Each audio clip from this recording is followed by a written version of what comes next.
So today's message is the fourth in a 5-video series to bring you the truth in housing today. Now, I waited a few extra days to record this one because there's been so much great data coming out about the strength of our current housing market, and I really wanted to give you the most comprehensive data. I also wanted to clear up this fear that I've been hearing about this possibility of a housing crash. Now, as you're going to see today, there is indeed a housing crisis.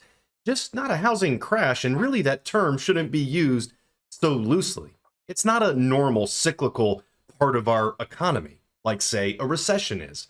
In fact, home values have been on the rise as of late, and they have been since almost every single year since World War II. Even with the housing crash of 2007 factored in, we have averaged over 5% annual appreciation since the 1940s.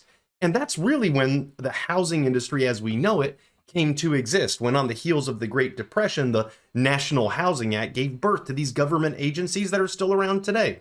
Fannie Mae, FHA, who really help stimulate lending activity, make homeownership affordable, attainable to so many Americans. And it's been a really great success.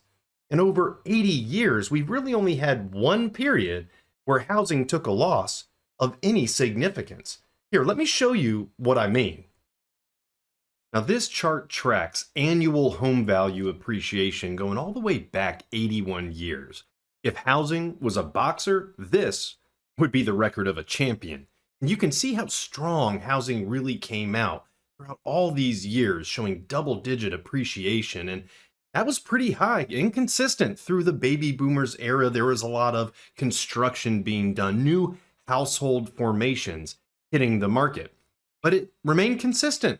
Appreciation did flatten out some during the 60s, and then it really starts to ratchet up some more during the 70s. Again, you can see a few huge years really during the Great Inflation period. And then after inflation got under control more, you still saw numerous years with really stable and consistent growth.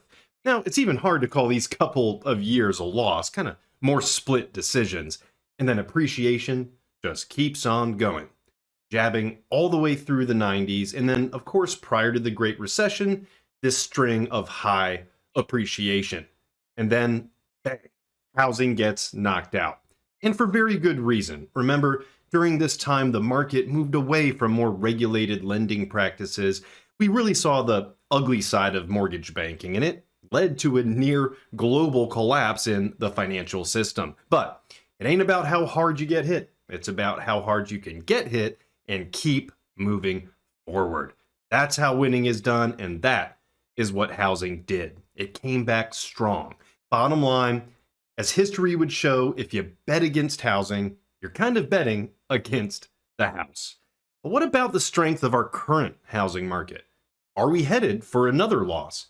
Well, we have several fresh reports that just came out. Let's take a look at it.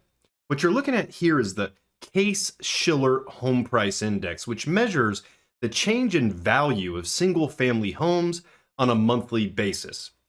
Now, this chart goes back to 2012, right when we were coming out of the housing crash. And as you see, we're up 116% over the last 10 years. Now, we did hit a peak in June 2022. Case-Shiller shows home values have come down 2.95% since then. But there are several other widely followed companies who track real estate value through analytics.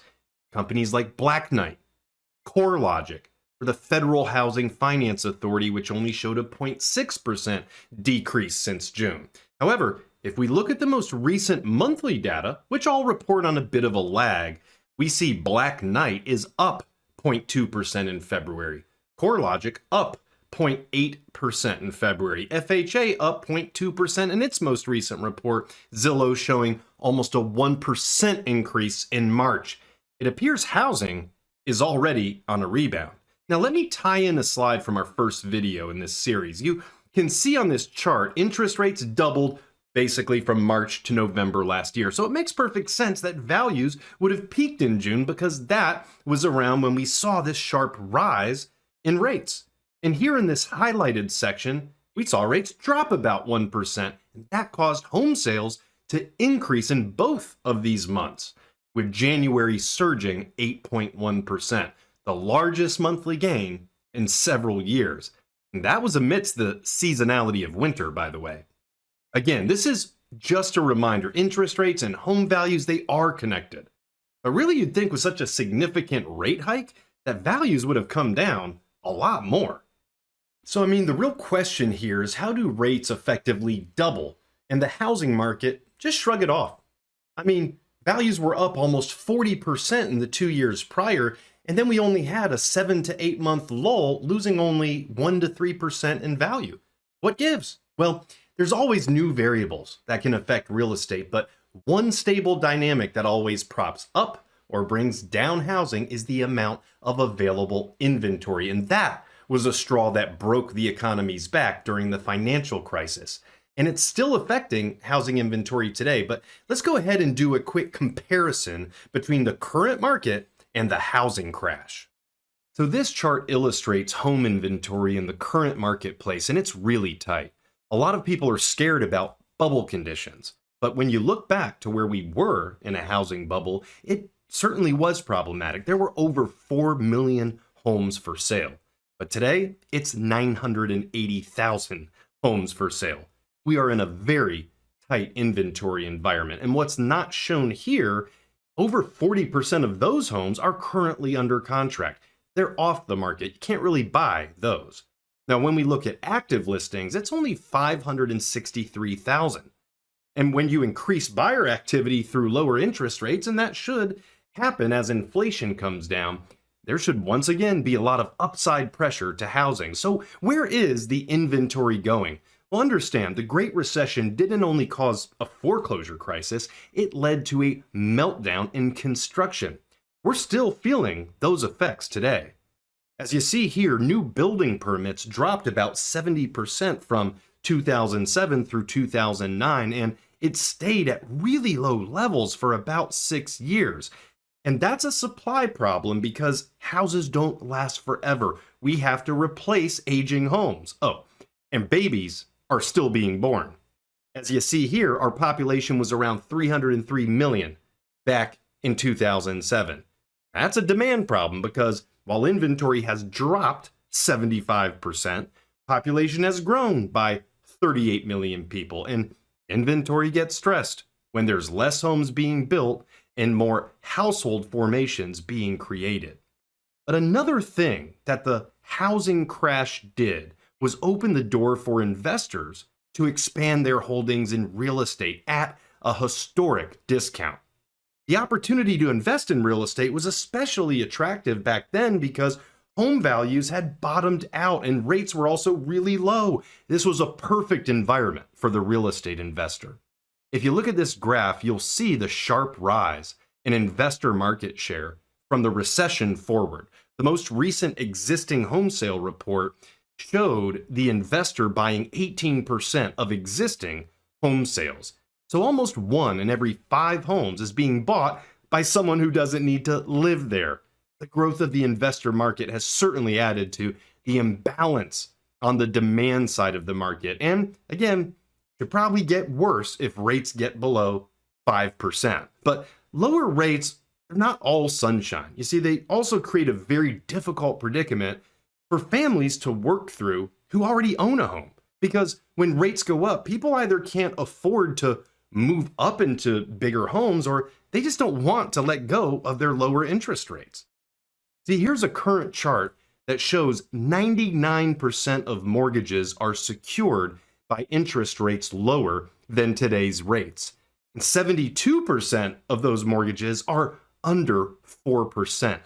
36% of those mortgages are under 3% rates. For someone who wants to move to something bigger, better for their family, well, they may have to go from a $250,000 mortgage at 3% to a $500,000 mortgage over 6%. A lot of families just can't afford that type of move. So that home doesn't hit the market. Now, income has gone up a good bit the past several years, so a lot of families can afford the move. They just choose not to.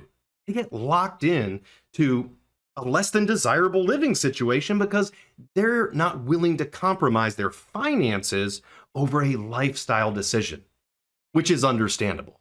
And that home doesn't hit the market. Now, there's one other type of family I want to tell you about. Remember, income's been going up. So there's actually a lot of people who can afford to buy a new home without selling their current home. They're actually converting their current residence into a rental property. Certainly a great opportunity for that particular family, but on the other hand, they're adding to the demand without giving back to the supply. And there's a lot of this going on.